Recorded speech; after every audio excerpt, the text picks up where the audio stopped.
Welcome to the Profitable Farmer Podcast, where it's all about increasing the profitability of your farm by working smarter, not harder. G'day and welcome once again to Profitable Farmer. Jeremy dialing in from Cootamundra. We're inundated here, and I think our bridge is about to burst. We've had a heap of rain. I hope the season's playing out strongly for you.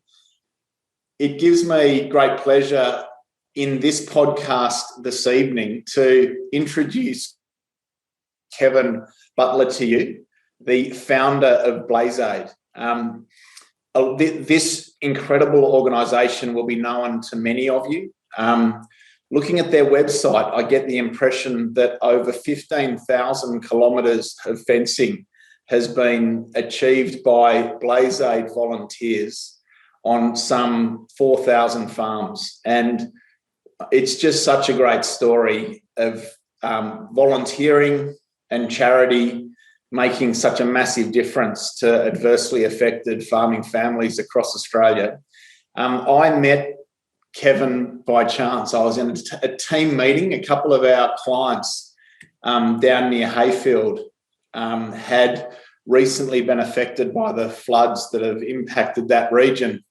And one of our team suggested that maybe BlazeAid could help with their recovery. And so I got out of that meeting and picked up the phone and rang BlazeAid, just the open contact number on their website. And I was super impressed that Kevin, as the BlazeAid founder, answered the phone. And it just so happened that he was in Canberra to be awarded with his wife, Rhonda, the Australian Farming Legends of the Year 2021-22 award at Parliament House. So he was generous enough to take my call. And as we probably come to expect from BlazeAid, within literally 24 hours, they had a base underway to be set up in Hayfield, supporting those flood-affected farmers. And I know that there is a camp there now, Kevin, and already your team are having an impact in that flood-affected area. It's a real honour for me to introduce you to our listeners and to share the BlazeAid story. So, Kevin, thanks for your time this evening and welcome. Oh, thanks, Jeremy. I think you're too kind. Kevin, where to start? I understand that BlazeAid was founded in 2009 as a result of some adversity that you and Rhonda experienced in the Black Saturday fires in Victoria. Would you mind sharing how BlazeAid came to be? On the February the 7th, 2009, the fire that went on to Kinglake and unfortunately killed 172 people just started near the edge of our farm. We did lose about 3 kilometres of fencing, so we started rebuilding or cleaning it up and rebuilding it 2 days after the fire, because we had about 1,000 merino ewes, crossbreed ewes were going to get out in the Hume Freeway. So I realised it was bigger than Ben Hur, so I put a simple $10 advertisement in our local rag, the North Central Review, and asked for some volunteer help. So with friends and family, we rebuilt that fence in 7 days, and by myself, it would have taken 3 months.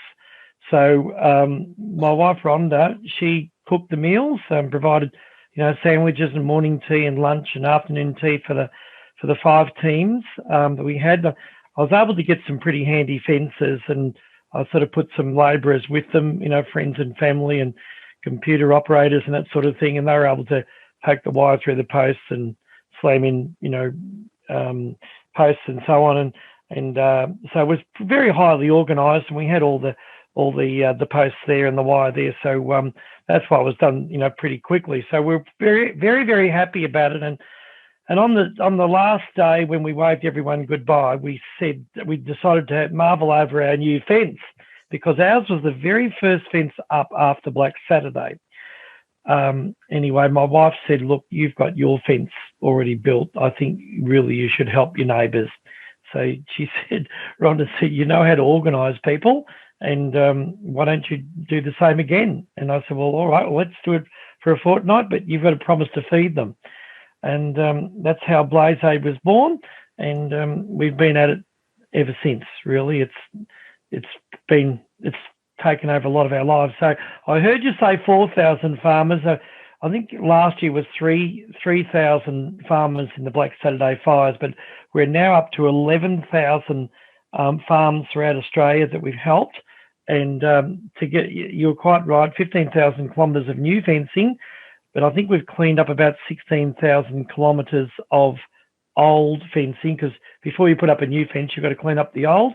I know in Western Australia alone, at Grass Patch, the team there cleaned up 1,000 kilometres of fencing, mainly in wheat country, and they decided not to rebuild over there because they're broadacre farmers. So, yeah, it's been a great journey. We've got 30,000 volunteers, and their average day is about 10 working days. Currently, we've got about 5 bases in Australia, but at the peak last year, we had 43 bases from Kangaroo Island right to the Queensland border. Some of those bases are still going right now, like at Warhope and Adelong, Tumbarumba and Cabargo as well. We go 7 days a week, so we cater to people who want to volunteer on weekends, and we say till the job is done. We're shoulder-to-shoulder organisation, so it's not really a free lunch for farmers. They've got to commit to having the volunteers as productive as possible. So the farmers lead the show, but they've got 2 or 3 or 4 people to help, run the wires and so on. So look, it's something that I've never dreamed that really would happen, because I'm just a farmer, and it's sort of, I grabbed a lion, a tiger by the tail, and I couldn't let it go. And I think a lot of people were looking forward to maybe a really pragmatic farmer-led organisation. And I guess I'm fairly emblematic of most farmers that we the job is not done until the job is done, and you don't go into a farming area that's been smashed by fires and just work for a fortnight and then leave. You stay until the job is done. So we do the boundaries, and then we work on the internal fencing. I think any farmers listening to this who've been hit by a natural disaster like a flood or a fire know that you're several years rebuilding. So BlazeAid invariably stays for until the community don't want us anymore. But there's 3 communities at the moment. We've been there for, I think it's around about 18 months now, and the work still goes on. And there's a lot of very, happy farmers, very, very happy communities. The wonderful thing about BlazeAid is that we've only got 2 paid people in our whole organisation. For many years, it was totally voluntary. And then we got our first a lady who had volunteered for about 4 or 5 years. We were able to get some funding for her, and today we've got 2 people, 2 ladies, one in admin, one the CEO, our daughter Melissa, who's sort of pushing me off the perch, which is great. So, we've got a very clear, tried and true system of making the volunteers very, very productive, it just works extremely well, and it just keeps on getting stronger all the time, which is great. Last year we had a passion of mine is sowing down country, and we put $1 million into what I called GRAFI, which is the Grass Seeds Reestablishment After the Fires Funding Initiative, and this is for East Gippsland farmers. I think it might have been 1 or 2 in New South Wales on the river, but mainly East Gippsland, and especially the Corryong, what we call the it's right up on top there. And I think there was about 150 farmers that received funding from a couple of $100, and the highest one was $26,000, depending on their history of sowing down and looking after their country and fertilising it and rotating the stock around and giving good rest periods, because you can easily kill sown down pastures by grubbing it out. So Well, that was enormously successful. We had agronomists on board, and I think almost all the funding has been now dispersed. There were a couple of farmers over at Lexington near Ballarat as well that were a part of it, but that's because of COVID. Our donations are not quite as strong as what they used to be. We when everyone was able to get together and run concerts and chook raffles and everything else. I think it was $15 million that was raised. We're able to give most of that back to the farmers with the Graphy, with the Post and Wire program, with rebuilding our equipment. We went from 104 combat-ready trailers, fully equipped tandems, to 234. I think we had no four-wheel drives at the time. I think we've got a fleet now of about 35 four-wheel drives, mainly Land Cruisers and Hiluxes and Navaras, and we've got a few caravans as well, so we can put the coordinators up in the vans. I think we've got about 100 Swift shelters, which are the earthquake shelters made of, would you believe, core flute that have got power and heating in there. And they were mainly for our backpackers last year, but there's quite a few people in there now. Now, I did forget to mention Casino. Casino had 5 fires ring it there in late December, January 2019. Ron Murphy, our coordinator, he's still running the show up there 18 months later. It's one hell of a story. And look, many of our bases, we range from 10 to 30 volunteers. Oftentimes we're able to get several teams out on farms a day, so 7 different farms. At our peak, we had 2,000 volunteers on about 30 bases around Australia. That was about February, March last year, before COVID hit. And that made just a magnificent impression, because a lot of the volunteers, of course, were people coming out of the cities, and they were very good with rolling up wire and putting it in stacks so that we had a nice clean space to start running the new posts and wire. So it's the wonderful the wonderful thing about BlazeAid is that we've really got it down to pat now. Our daughter she was brought up on the farm, and she did a lot of fencing. Ron and I've got 4 children, 3 girls and a boy, and she's always, in fact, she came up with the name BlazeAid back in 2009, and she's always been volunteered with BlazeAid with her husband, and they've got 3 little girls. And she has been able to give us a hell of a shot in the arm. She's introduced automated registration of volunteers. So it's like the QR code when you go to a pub or a restaurant. You just press show up your iPhone on the little pattern there, and up comes the questionnaire on who you are as a volunteer and what your skills are and how long you're going to be, helping and so on. And we're about to introduce it for the farmers as well.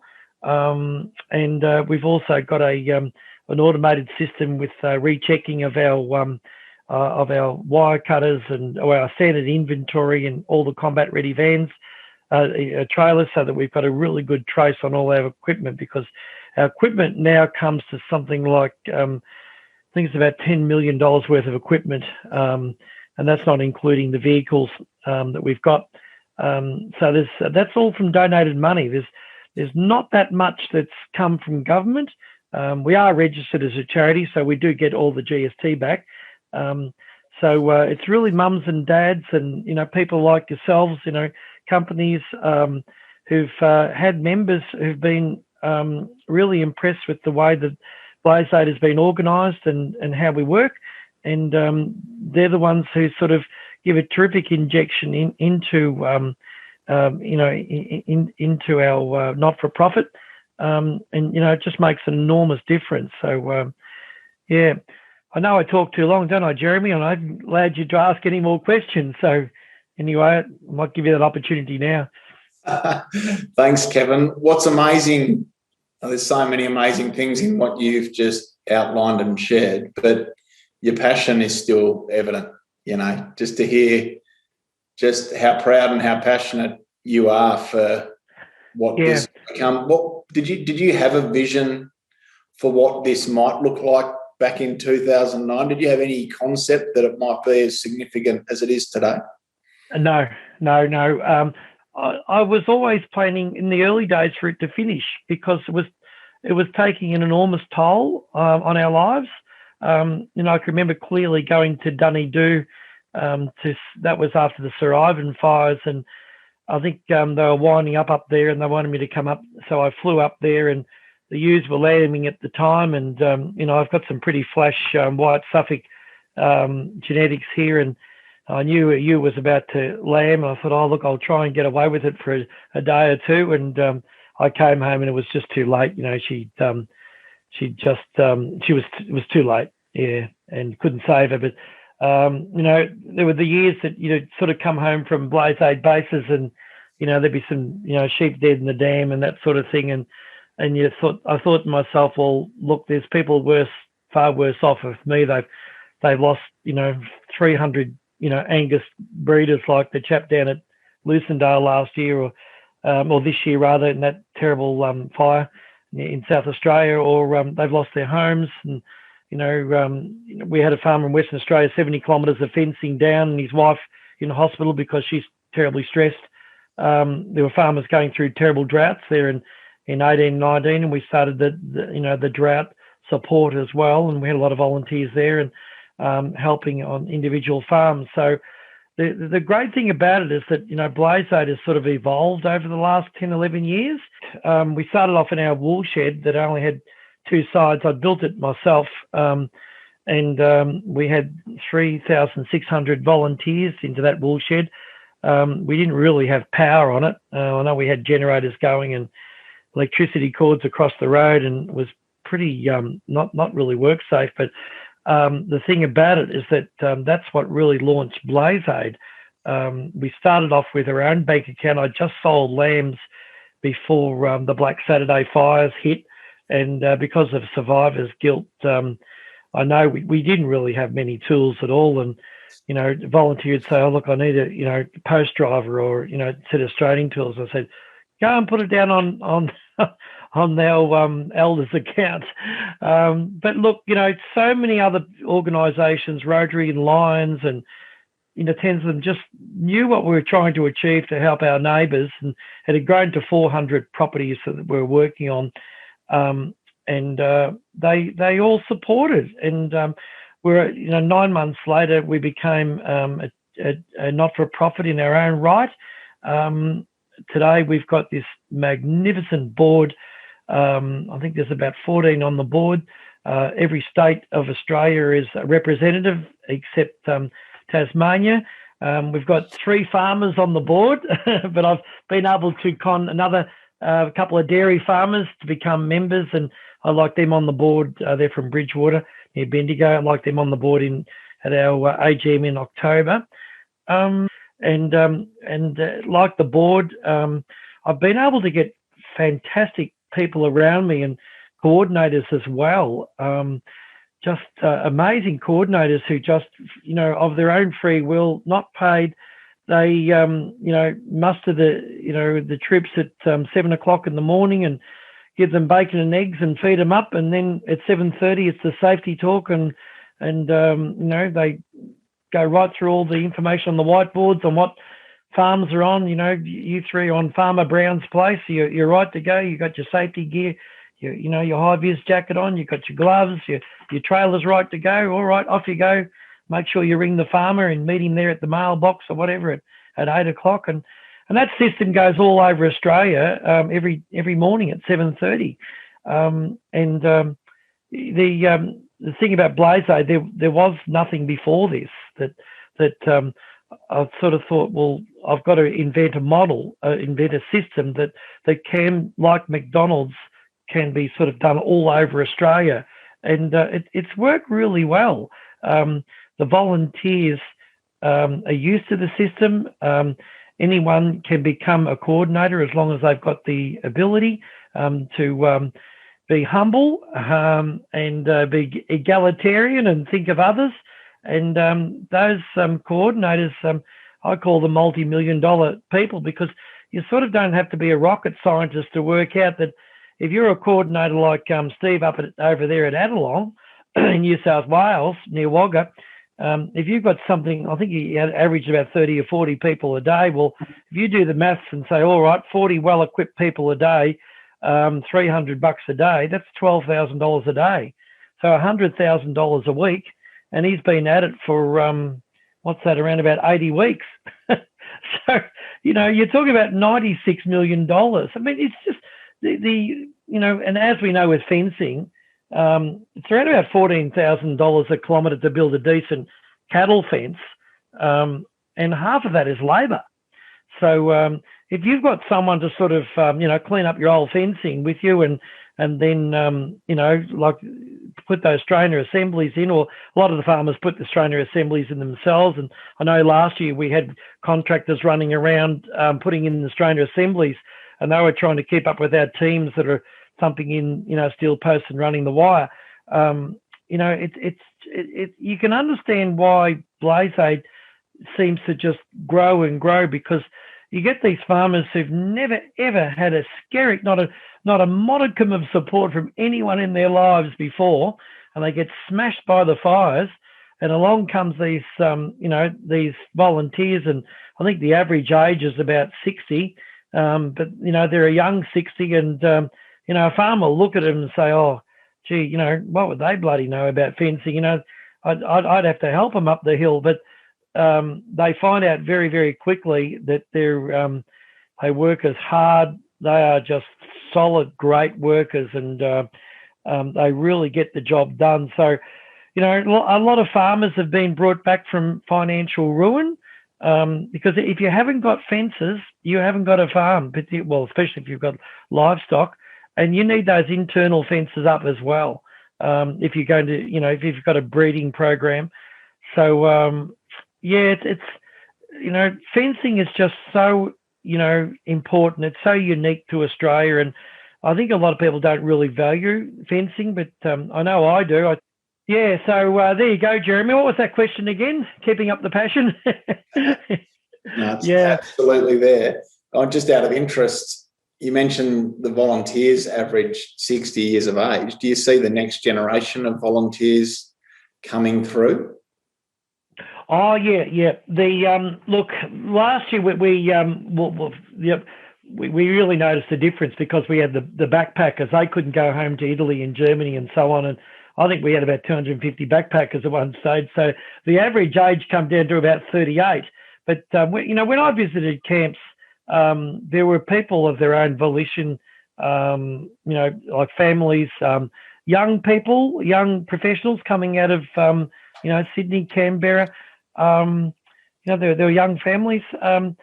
Look, probably the average age has come down a little bit, but look, it doesn't really matter. I mean, any farmers listening to this, I mean, you give your back teeth just to have, an old bugger there at the strainer post just sighting in the post for you. Like you might have your string line out, I mean, I use blue baling twine and have that at about, 200 metres, but always the wind catches it, and you just want to, sight it in properly so it's straight. You got a nice straight fence. So, if a mob of crows sort of, landed on each steel post and you fired a shot, it'd go through every crow that stood on a steel post. That's how straight we like them to be. So we're proud of it. But yeah, look, there's jobs for everyone. I know up at Adelong, the CWA ladies and other groups, they sort of cook for the volunteers every night, and that was their way of sort of saying thank you for coming from all over Australia to help our community. And it's a massive injection into the community, because we buy locally. We don't take anything from the cities. Like if someone turns up with a semi-trailer of dog food, we say, well, no, I don't really want that, because what happens to the local businesses? They've got to survive after these fires. So we buy everything locally, support the local businesses. But the formula works extraordinarily well, and we're in a position where as a farmer, most farmers save, and I run BlazeAid the same way, that we've got enough reserves in BlazeAid that if there was another severe COVID, we would still be able to, go the next 4 or 5 years without significant fundraising. But I mean, what I would really like to do is sort of give extras back to those farmers who probably been paying insurance premiums all their lives, but you can't cover everything for a fire. Now, not the plantation up your driveway, not the all the poly piping that goes to, to supply water to the troughs, not all the tanks have been insured. And, I know up at Adelong there was a farmer there. He had his pump burnt on the river, and he couldn't get any water to his stock. And we had our first volunteers come back and report to me that night, and I said, get down there the next morning and get him a new pump. And they did, 6 horsepower Honda or whatever, and he had water for his stock the next day. And having the power to do that, to put farmers, start the road back again, it's a wonderful, wonderful feeling to change their lives. And the thing about BlazeAid is that you cannot give without receiving. Look, there's something about farmers and how unique they are, and they just feel it's so wondrous getting all this help. And I know it's incubation period, and that one day when the seasons turn right for them, they'll send a son, or they'll send a cousin, or they'll come themselves in a busload, and they'll help some other poor farmers that have been burnt out, 200 kilometres away, So I guess pay it forward is one of the best description of why BlazeAid, succeeds so much. The other thing I think works well is that BlazeAid's really unique as far as not-for-profits or charities go, in that I maintain that 100% of the donations had to go back to farmers. Well, we've got 2 people employed. I think it might be, 98% or something like that. But ultimately, anyone who donates money knows that it's going to go into, replacing a chainsaw. Well, actually, our chainsaws don't really bugger up. We service them all the time. We only buy top quality. But that, how will I put it? If it's fuel, for example, to get the volunteers out, or if it's food to sort of, so we can feed our volunteers, it seems to just travel so far because our admin costs are just so low. And you talk about passions. I am in the inner sanctum. I know what's going on with other charities, and they don't all support farmers after bushfires, but I know where the money goes. I know how much goes there, and I'd like BlazeAid to be very different to that. And look, and people pick it up. That they know, what BlazeAid does. They know that it's being run by a farmer. Farmers have got this legacy of being incredibly honest and straightforward and telling us it as it is, and wanting to help their neighbours. And that's really the blood, the bread and butter of BlazeAid. Like, I get a hell of a kick out of seeing farmers thrive and survive. I mean, that really, I find that really exciting. I like to see farmers recover, and even if they've never been smashed, I like them trying out, new ways, new ideas, and thriving, because it was always my passion. I'm on 5th generation farmer, but it was always my passion to be a farmer, and a good farmer and a profitable farmer. And we've achieved that. And I guess, when you've achieved that, you say, well, look, I want others to be like that too. So the thing about it is that BlazeAid started off being run by a benevolent dictator, and myself, and today it's pretty similar to it. That I've got the board has all been handpicked by myself. They've come as coordinators, or farmers, or people who've got incredible business skills, but certainly a passion for farmers, and for rebuilding after bushfires. And that's the great thing about it. I don't entirely believe in democracy. I know that, you can start off a great organisation, and once you take your hand off the steering wheel, it can sort of collapse. So, we've got policies in place that ensure that it keeps on going. We were on a hunt for about 10 years for my replacement, and fortuitously was our daughter, who we found, who was ready for a career change. She was a leading teacher. And I think technology is truly wonderful these days as well. Like, I think BlazeAid's got about 5 different WhatsApp groups that are bubbling away in the background. There's the BlazeAid board WhatsApp group that keeps everyone informed. There's the tool talk, and that sort of connects up all the coordinators and the tools around Australia. We've got SharePoint as well. We've got the coordinators coordinator chat, which means that the coordinators chat to each other on what they're doing. I think there's a couple of other groups as well, and then we have the big link up 12 o'clock Tuesday, where every coordinator in Australia has to come on at 12 o'clock, listen to the news, and then give a 2-minute report on their volunteer numbers and their teams out today and their achievements for the week on farms. And we have, prior to that, on the Monday, we have every coordinator in Australia who sends in the weekly data, and that will say the number of kilometres of fencing that has been rolled up or cleaned up, and the number of kilometres built, and the number of volunteers, even right down to the number of meals. So, and I learned that from, there was a fellow called Lawson who started off Angus there, I think in the 1960s, and I read that he performance recorded. So, I've always believed in measuring. I mean, in the early days, I just didn't think that BlazeAid, I didn't think anyone would do anything like I did in crazy and run a BlazeAid base. But I found, a year later with the big floods that indeed there were, coordinators who'd put up their hand, and I just trained them, and away it went. But I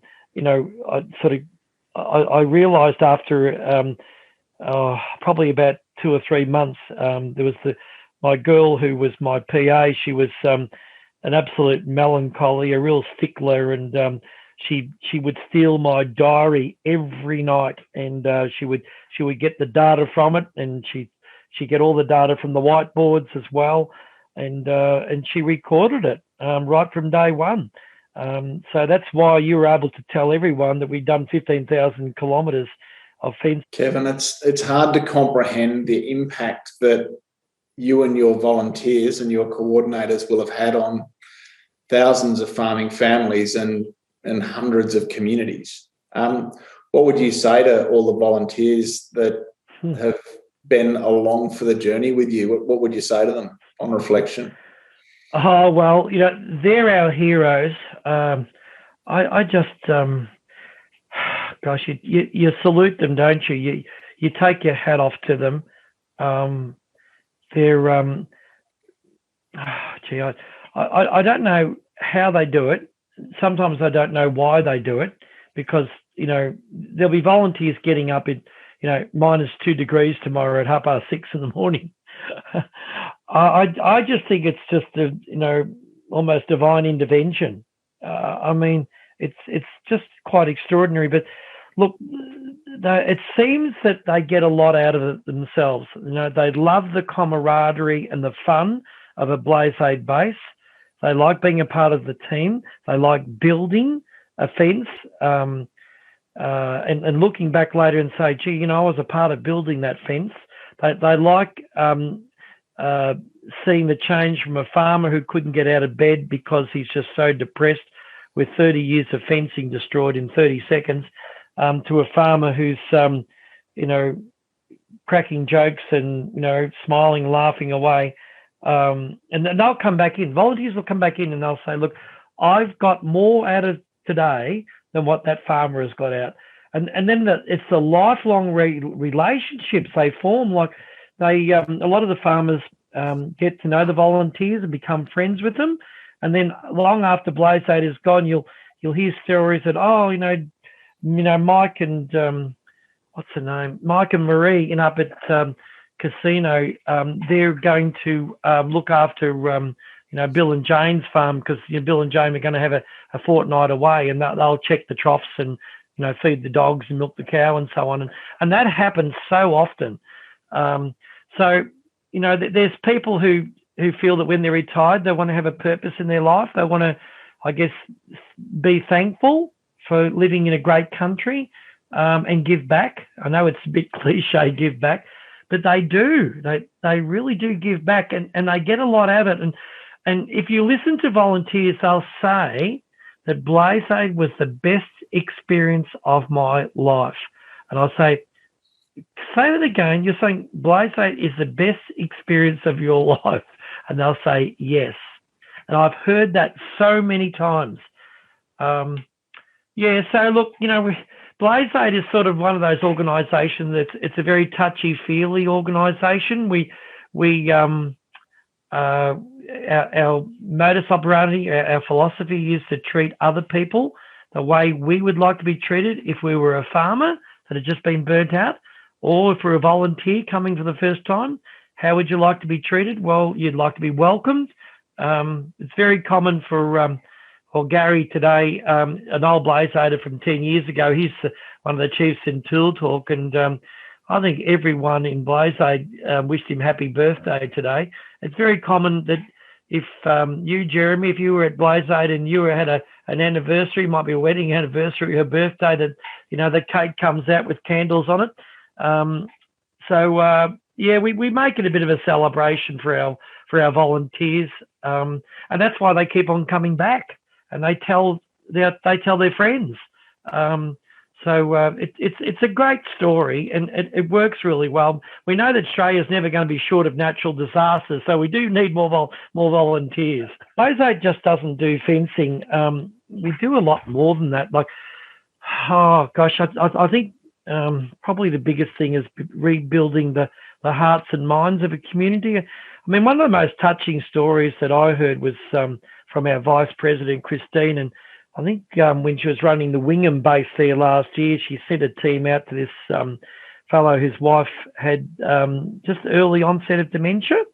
And the story goes something like this, that the husband and three of the volunteers went off to do fencing, but one of the lady volunteers took his wife down to this pond or stream, and they skipped stones across the water like she did when she was a child. And they did that for an hour. When you get a flat stone, and we did it as kids. Of course. And I mean, that I thought, and you hear these stories all the time, that BlazeAid is, the coordinators, when they get the farmers in to fill in the registration, they sort of ask questions about what they really need and what they want, and what the situation is. And it might be, look, I've got a bit of cancer, or my leg's a bit buggered, or whatever, or I lost all my chooks. No, you need a new chook house built. Oh, we've got a couple of builders here. Yeah. So but that we call those sun-dries activities. And look, it might be cleaning troughs, it might be putting, like plumbing. I can remember up there on the Maranoa. What was that, between Mitchell, Dunkeld was the base in 2013, and Rhonda and I drove up to see how the base was going. And I remember there was this lady, this guy, his wife was actually eaten by a camel, or trodden on and eaten by a camel, but he had a shearing shed, and they had no hot water in the house, or he had no hot water in the house. And anyway, so this bloke was a plumber, and he went fossicking, and he found this old hot water system in the wool shed, and he pulled it out, and he got it going. And the farmer, was the first time since the floods that he was able to have a hot shower. I thought that was a great story, and that was in the team leaders' reports that night. So you just hear these just amazing stories of, the BlazeAid volunteers are trained to listen to the farmer and sort of pick up on vibes on. It might not just be fencing that they want. It might be something else, like, it might be, oh, look, the garden's full of weeds and my wife is just pulling her hair out, and then, the team leader will go back that night and say, oh, look, Farmer Brown down the road there, he's got, his wife has got weeds all over the garden. There may be a couple of people might like to go down there and pull them all out tomorrow, while we go off fencing. So that's very, very common, but we can't record that because I don't know how we would do it. But there's been thousands of times that the BlazeAid volunteers just do all those sorts of things that I guess create really good mental health after being smashed by fires or floods or cyclones or drought. Yeah. What are you and Rhonda most proud of in all of this, Kevin? I think that the thing that we're most proud of is that we changed Australia. Like when Rhonda and I have been burnt 4 times in fires, and apart from the Black Saturday fires, we didn't receive any help. And I know my father and my brother, they were burned out in the 1960s, and they spent 12 months rebuilding the fences.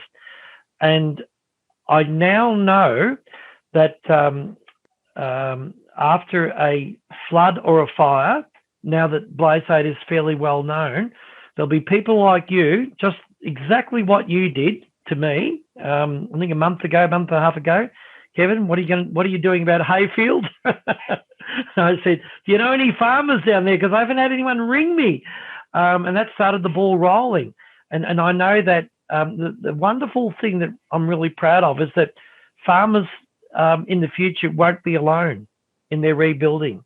That's what I feel really proud of, that out of nothing, our first donation was a pair of wire strainers, and I looked at them and I said, what good will that do? But that was just the seed.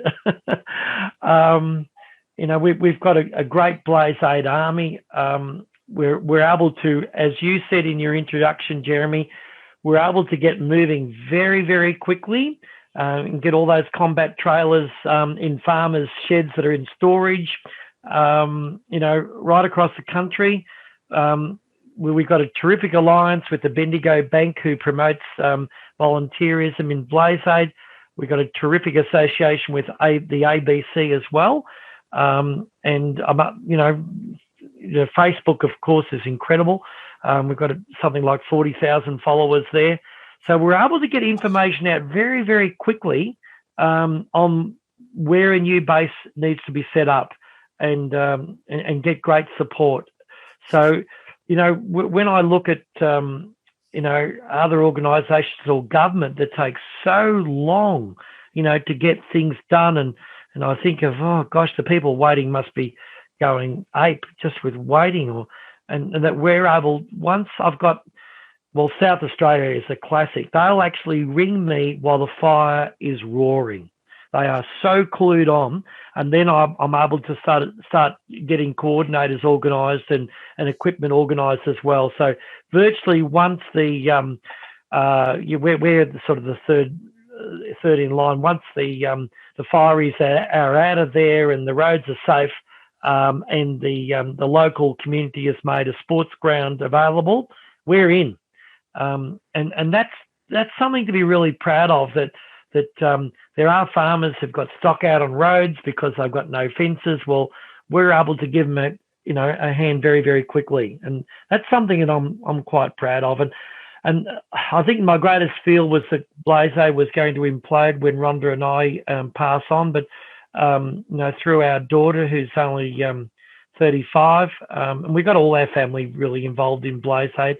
And just, the great numbers of very loyal volunteers, thousands of very loyal volunteers, and the farmers as well. As long as we keep, doing what we're doing, it's just a wonderful thing for Australia. So, yeah, it's something that, we're very proud of. And I guess I didn't want, I always had this philosophy that the richest place was the cemetery, because there are these people who had dreams and they didn't have the courage or conviction to follow through on their dreams, and they could have changed Australia.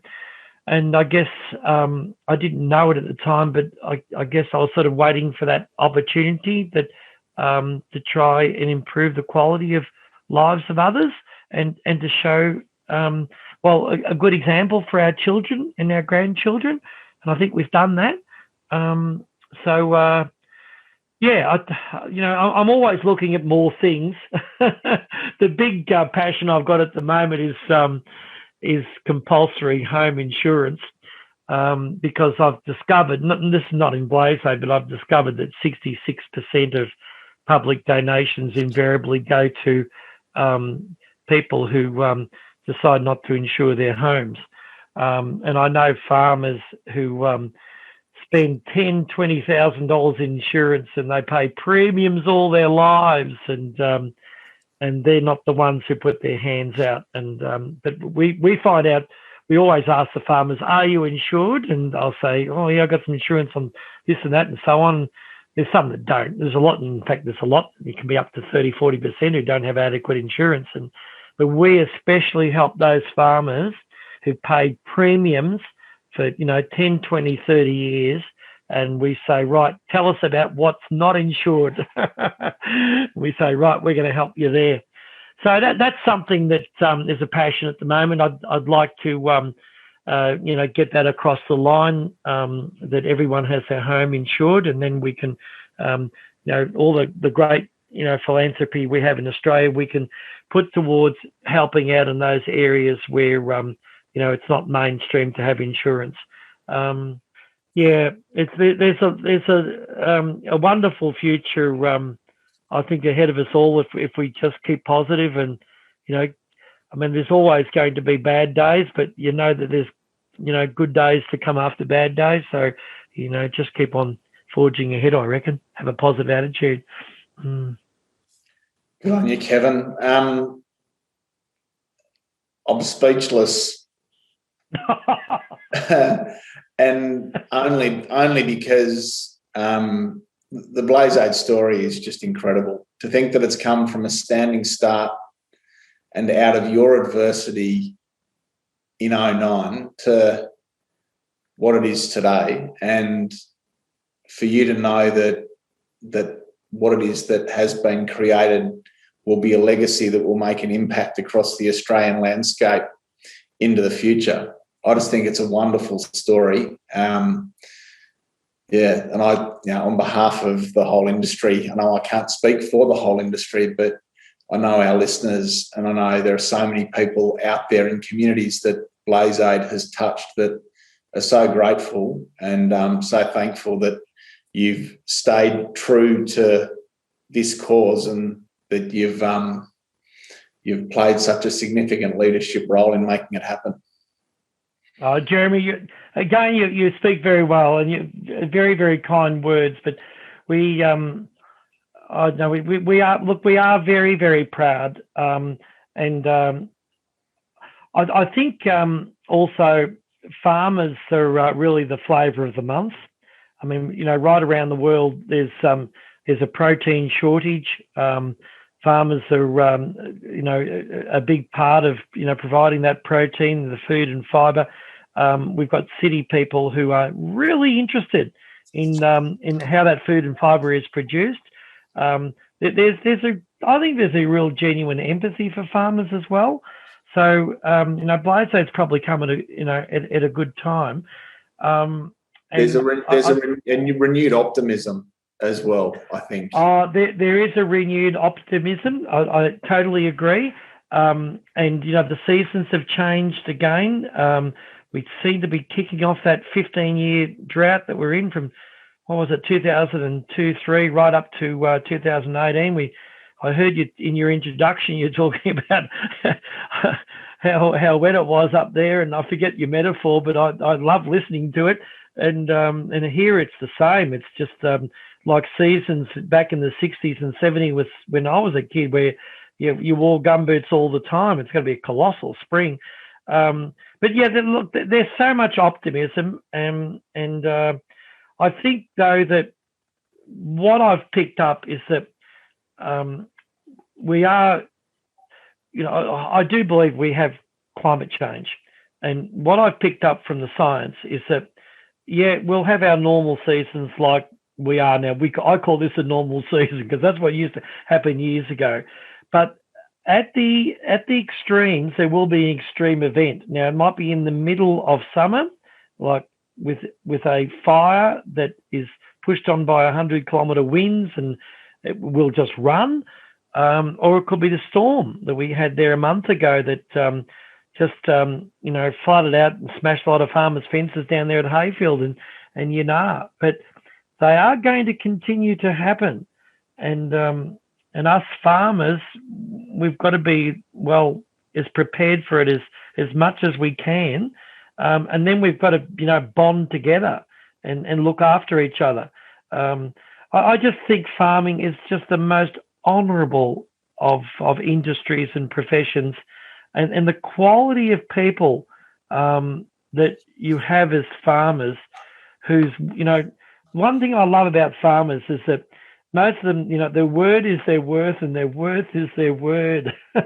They are just so straight and honest and down the line, and they've got terrific guts and fortitude. They don't whinge or complain. They're so stoic and they just keep on going. Farmers have made a tremendous fibre because of the tough times they've been through. And you don't find that as much these days, in the cities. Like kids are brought up with relative, a very soft, fluffy life. But for many of those farmers out there, well, in the country that we've been in, my God, we've met some incredible characters, and they've done it tough, and they love their life, and they're very proud of their own achievements and the way they live. And it's great. It's a bloody honour to be able to support them and get to know them and to learn things from them. I was just thinking of Stan up there at I think it's not Stanhope. It's up near Tenterfield, and we had a base there about 8 years ago. There were big floods, and I met this farming couple up there. It was all cattle country, and he said he had a flood fence. I said, "How does this flood fence work?" And he had it tied up with the fence was ready to drop once the flood hit it. And how could it drop? Well, I think he bought some number 15 and number 20 wire from Bunnings, and under a certain pressure of the flood, the whole fence would come down and flat, and then the flood would go over it, and all he had to do was clean up a few logs. And that's something that I learned, just little things, on fencing. Today my fencing, I'm an eight line, what it's called fast lock, 200-metre rolls. I build fences for about $3,400 a kilometre, and we've just finished fencing after 4 months, thankfully. But I've got techniques of my own, and every farmer has got a different way of fencing. And you pick up some great tips and great techniques, which is great. But anyway, there you go. We're all different, but we certainly live in great times, because now with technology and iPhones and everything else, we're able to quickly mobilise and support each other. And I think the quality of your life is the quality of the communication you have with yourself and with others. And I know that when we go into a community that's been smashed, we do unite the farmers together. We have farmers' nights, and we want them to support each other after we're gone.